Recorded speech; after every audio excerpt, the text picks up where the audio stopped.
Hey guys, welcome back to my channel. Today we're going to be talking about my K-pop concert experience.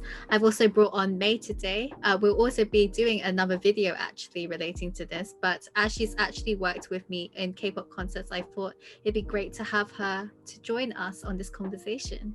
I'm going to be asking the juicy questions, so don't worry, I got you guys. Okay, well May, why don't you introduce yourself as well? Hi, I'm May. I have a YouTube channel as well, where we're going to talk about more of the kind of day-to-day stuff of what we did during those concerts. I'm also grilling Sophia in my video as well, so she's just getting grilled on both videos. But yeah. And I guess for guys, if you don't know about me, currently I work as a content producer for BAM and Beyond, and I also do some freelance work and work as an intern for another marketing company on the side. But yeah, back to the K-pop concert experience. Over to you, May. We're going to be really specific and just talk about K-pop concerts in this video.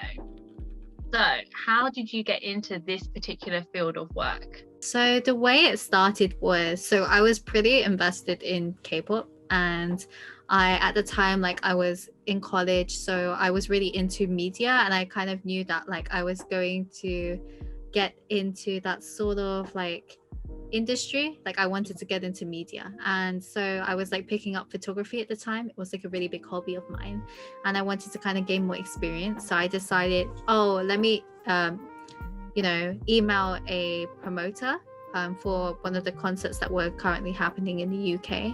And then I basically reached out to them and was like, hey, is there an opportunity to work as a concert photographer for this company and stuff? And they were like, yeah, like sure. But I'm gonna tell you now, there's a lot more to it than concert photography, because I totally did a lot more than I was supposed to. Yeah. So when they said, come be our photographer, you went to take pictures, but then they also asked you to do a lot more than that. Yeah, I think that's kind of part of the whole industry as well. Like, being exploited in the creative industry seems to be like a running thing.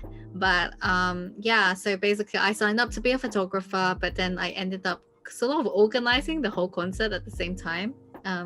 I recruited people to help me, and I ended up kind of working as the whole general like management, like event management for the concert overall.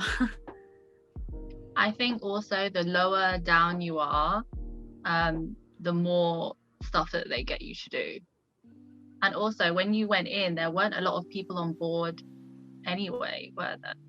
When I first started like years back, I was like I was actually pretty inexperienced, and when I met the promoter, like they didn't really have anyone on the team to help create this concert, which I thought was pretty like kind of a bit unprofessional, because I was like, they weren't that experienced either, were they? Yeah, so for someone to be hosting a concert, I was like, I thought they'd be a lot more prepared. But I guess like throughout the time of me working at concerts, things have been a lot more prepared depending on what kind of company that you're working with as well, and who the kind of artist is as well, because obviously bigger name artists would definitely be bigger preparations. So in these jobs you also had to look for other people to come help you. So what were you looking for in the people? Who did you pick to come help? Personally, from my experience, I invited people who I knew. I know that obviously there probably is an opportunity to look for people that might be better suited for the role, but I think the main point was that like if I was going to work in a team, I wanted to work with people that I'm more familiar with, since it was also pretty last minute as well. And like I think when it comes to working at these sort of concerts, like my friends who I recruited were doing it on a voluntary basis, right? And I think that's something that is quite burdensome, to ask someone that to be able to spare their time and work at a concert without knowing that you might not be paid. So I think that's kind of why I decided to pick people that I'm more familiar with, because even though it's burdensome, it's a lot easier to ask someone that you're familiar with to do so. And yeah, fortunately the people that I picked were available, and they were really like supportive of me in the process as well. And the people I picked were all people that I thought would, you know, be good for the role, because when it comes to working in this kind of industry, you need to find people who are willing to be professional, quite efficient and flexible as well, which is something that we've also mentioned in May's video. I think it just comes down to the idea that, like, since these kind of concerts, you would have an opportunity to end up being involved with artists, and that means you kind of need to separate your sort of like personal and work life as well, because in the end, like, you're doing this for your job, not for the artist. So that was because it was so last minute as well. It's not like you had time to put a job listing out there and get CVs and stuff like that. So along with this, networking. So talking to different people. Obviously we already knew you, so that's how we got the job, and that was, you know, down to you asking us whether we wanted to do it, blah blah blah.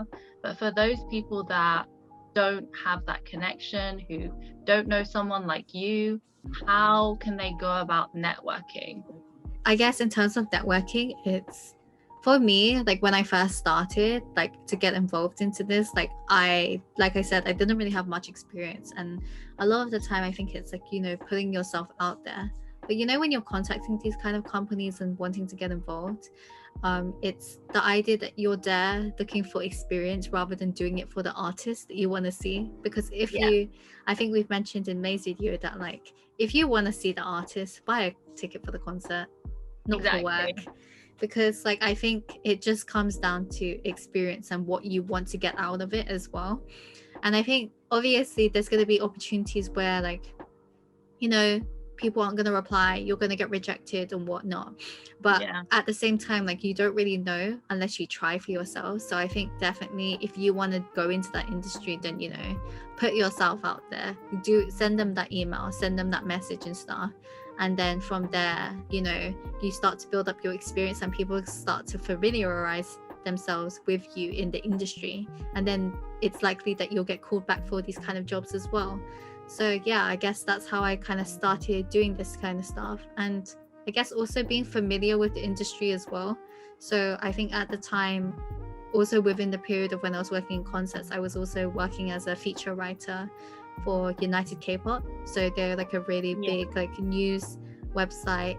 They also do e-magazines and stuff. So because I was really familiar with the industry, that also kind of supported me and helped me kind of put my name out there in the industry as well. I think also in your emails, remember to sound professional. So if you don't know how to write a professional email, especially if you're young, they don't really have classes on stuff like that, right? So Google it. Keep your CV to one page. I've read a lot of long ass CVs, and I'm telling you now that people don't read past the first page. And then tailor your experiences to the job role. So if you do a lot of photography, you know, highlight that in bold or write that in your email and say I can help out with photography. Or even if you've just done retail or stuff like that, that's still a customer facing role, so you can definitely tell them that. Yeah, I think on top of CVs, if you have the capacity to do so, I would definitely recommend, you know, submitting a cover letter, because I think having a cover letter also sort of personalizes that sort of experience, because, you know, a CV tells you your experience, but what can you do for them as well? And like what, like, why do you want to work for this company? Like, what makes you like suitable to work for their company as well? So I think, like, you know, sometimes putting that little bit of extra effort can also really go a long way. And also, even if you're shy, even if you're really shy, you can still write email. So don't worry about that. Yeah, definitely. I think, like, especially with lockdown and stuff like that, it's interesting because you don't have to deal with going in-person interviews and stuff like that. Like, it's a lot easier doing it by the phone or by video call. And, you know, you can prep yourself in advance rather than, like, you know, struggling waiting to do an interview. So I think at times like this, it can be a lot easier. But definitely, if you need any sort of support or advice and stuff like that, Google is a good way. Otherwise, you know, reaching out to people who you know, have jobs and stuff like that, they would have already put themselves in this position where they've had to apply for jobs as well, and I'm sure they can give you good tips. Otherwise, I'm here as well to give some tips if you need any help. Yeah, you can comment below, right? Yes. Okay. Okay, so this is more of a personal question. We all know that you are BBC, so British-born Chinese / Vietnamese. What did your parents think of this as you are in the creative industry? I think growing up, not just my parents, but I guess like my family, they've always been a little bit hesitant for me going into the creative field. So we talked about that, like, you know, when it comes to this kind of concert work, it's not guaranteed to be paid. And like when you put yourself up for a voluntary position, like you don't know what to expect, and I didn't know what to expect either. And when my parents found out that I was working, you know, so hard on these kind of jobs and stuff like that, but not personally getting paid for a good period, they were really, you know, concerned, because they were like, why were you putting so much effort into getting this kind of experience and not getting much in return? So I guess like it's kind of in the sense of sort of like privilege of like, are you able to put yourself out there to do this kind of work but prepared to not be paid? Like, I mean, I've been fortunate, obviously, like later as I gained more experience, I did get paid, but it's not necessarily from the start. So you do need to be wary of that. And my parents definitely did get concerned about it, but overall, like, you know, it's my life and I'm building it on my own experience, and it's not something I personally regret either. Yeah, especially in the beginning, unfortunately, we do kind of have to expect that and expect to give up our time in order to get that experience back. Okay, so parents were still kind of supportive though, right? Yeah, I mean, my parents are definitely, I mean, compared to probably a lot of stereotypical Asian parents, my parents were pretty chill with me, you know, going to the creative field. They were like, just do what you love, right? Like, I'd rather that you do something that you enjoy and put, you know, all your effort into it than making you do something that you're gonna dislike. Exactly. Okay, so what about your friend? I mean, obviously May here, like she's always been very supportive. Like I've always been able to work with her for concerts and stuff like that. I'm really lucky to have her for all these years that we've known each other as well. I guess like family, I got to work with my cousin at one point, who's practically my friend. Shout out to Tracy.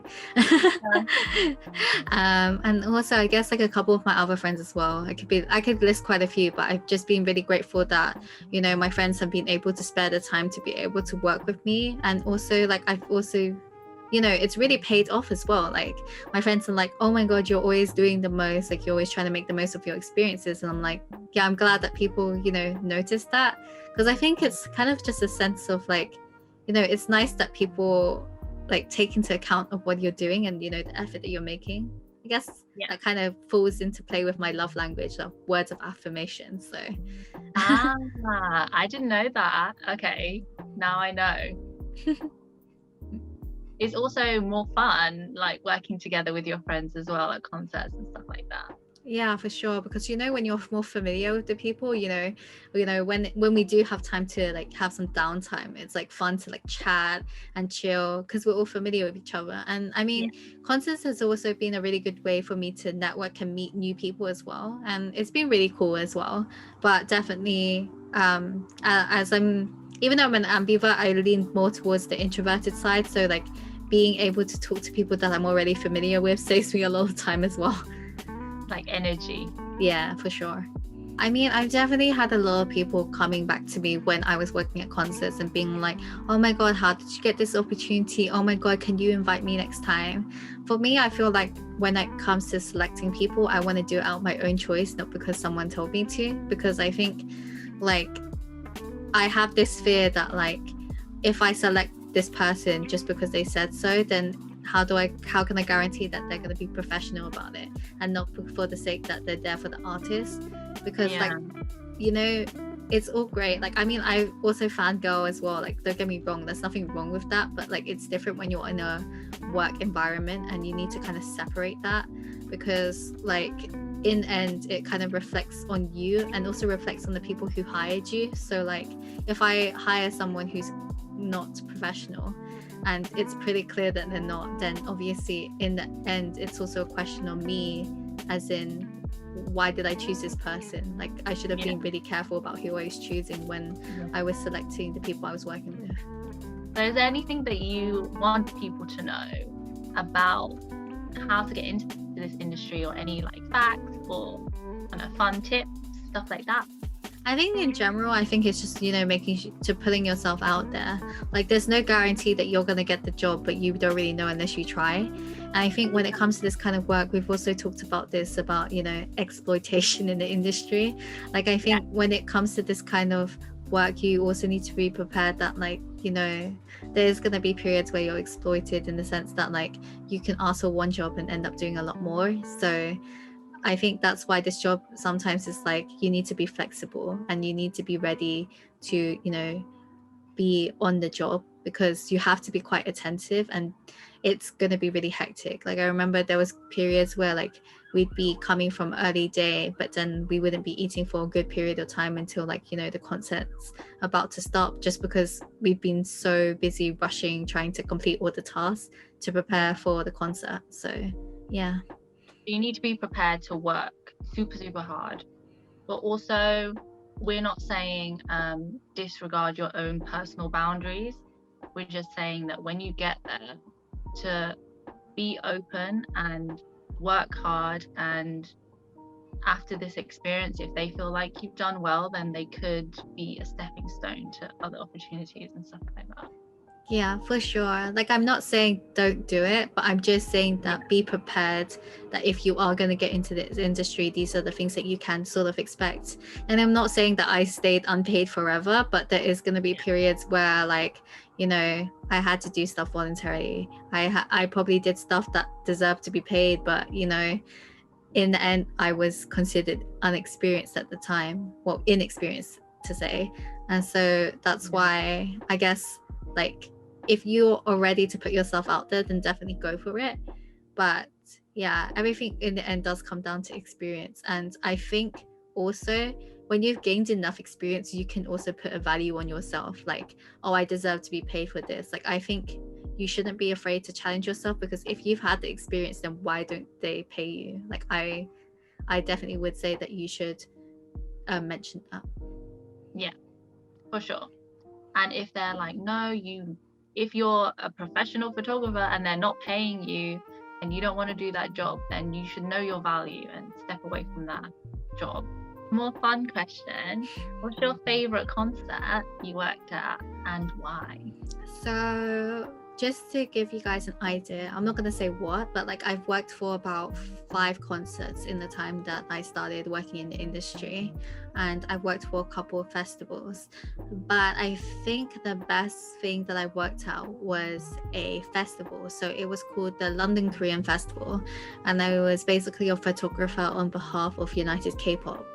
And the whole concert was combined with like an actual K-pop concert called Feel Korea. I believe it was as a part of an organization called KOFIS in Korea. Then basically I had an opportunity to work kind of through like a couple of days. So it started off with being a airport photographer.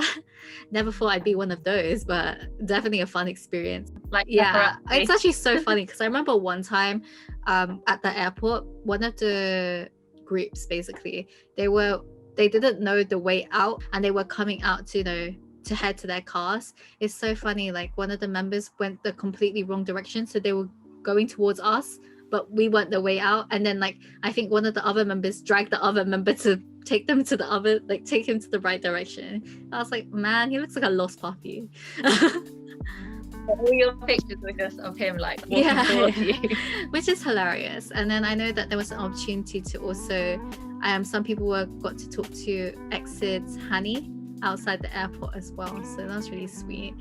And then did she have any fans? Yeah, there's always going to be fans, I feel, who are waiting at the airports for their idols. So but I think we were lucky because people did respect their space and stuff. Following that day, I ended up going to work at a workshop. So basically it was a BTS workshop done by Loco, so the London K-pop dance workshops, which in case you guys are not familiar, it's like a very big organization who do K-pop concerts in London.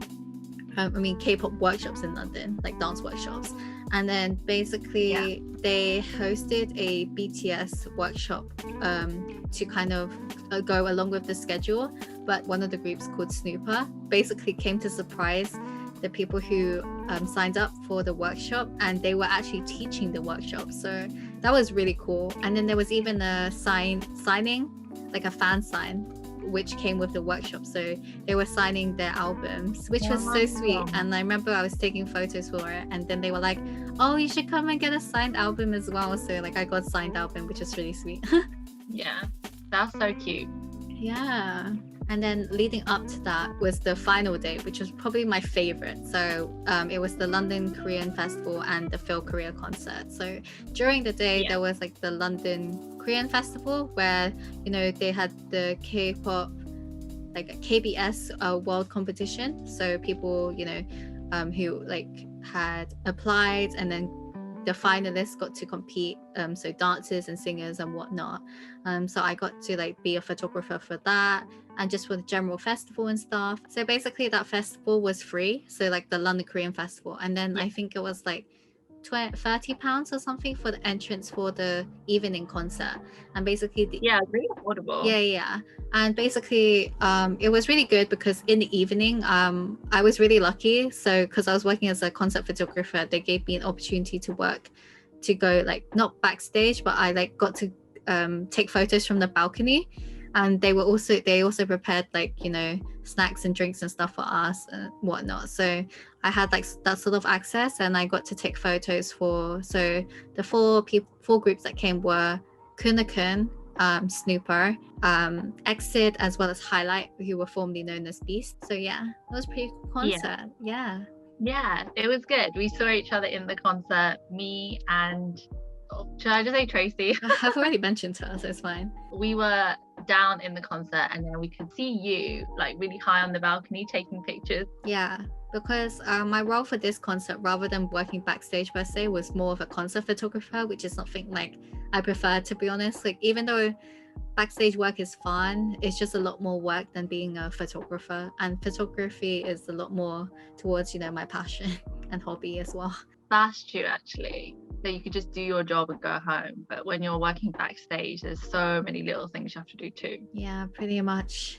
Okay, let's wrap this up, and why don't you talk about, was all of this worth it? Yeah, I mean, I would say that like every sort of experience that I've gotten so far is worth it, because I feel like, you know, the experiences that you build on yourself is something that creates the person that you are today.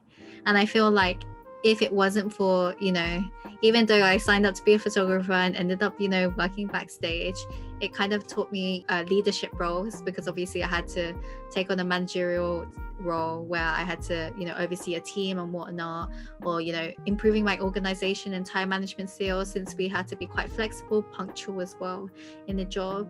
And I know that like there was definitely a lot of unique challenges that came with the kind of job that I had to do. Like, I remember having to deal with like the Korean language barrier, because for your information, I cannot still speak Korean. I've watched dramas since like 2011. I've been K-pop for like, I don't know, since like 2012 or something like that. Like, it's been a long time, but I can tell you my Korean has not necessarily improved in the period that I've watched dramas, listened to music. So I'm just saying it was difficult, but, you know, hand gestures are a really good way to get by, but I've still survived. Yeah. And I guess just in general, like sometimes the work can be a lot and it is intensive, but when the concert is over, you feel like a sense of achievement, I would say. Like, you know, that when you finish the concert, because like all that hard work, and then seeing the faces on the artists, the faces on the fans, and seeing how like happy they are. Like, it's like, oh my God, I'm so glad that I could be part of this experience to make it the best concert that it can be. So yeah, definitely worth it, I would say. That's so sweet. What are your plans for the future? I guess going on from there, even though that right now, like, we can't have any concerts and I definitely do miss it, because of my experience working in concerts, it's something that I want to possibly do in the future. Like, I would definitely like to host a festival. Like, I have some experience like working with festivals and concerts, and I would like to hold like an overall like big festival, you know, representative of like Asian culture, and not just one culture, unlike the London Korean Festival or, you know, the Japanese Matsuri, which happens in Trafalgar Square. Like, it would be good to kind of combine all of these different cultures and stuff and hold a festival, whether it's representing local artists or recruiting artists worldwide to come and perform. I think it would be good to host such a big stage and stuff like that in the future when I have the capacity and the team to do so, because, you know, we're all here about uplifting the community and, you know, bringing, you know, the community all together, because there's so many of us and there's so many talented people. Like, if you guys don't know, May can dance, but she hasn't danced in a while, so hopefully we can feature her. So yeah, like, and yeah, it would just be a really fun experience, because I don't know, I really love organizing events, even though it can be stressful and tiresome, but, you know, at the end of the day, when it's all done, it just feels so great that it's done, and that you were able to witness everyone's happy faces and witness like how much your efforts paid off. That's a really, really sweet, heartwarming note to end it on. But yeah, thank you so much, guys, for watching today's video. Hope that you guys did enjoy it. If you guys have any other questions regarding my K-pop experience, then do let me know. Obviously, I can't mention particular details due to confidentiality and whatnot, but I will do my best to answer any other questions that you may have. So yeah, thank you for joining. Thanks for watching. Bye bye.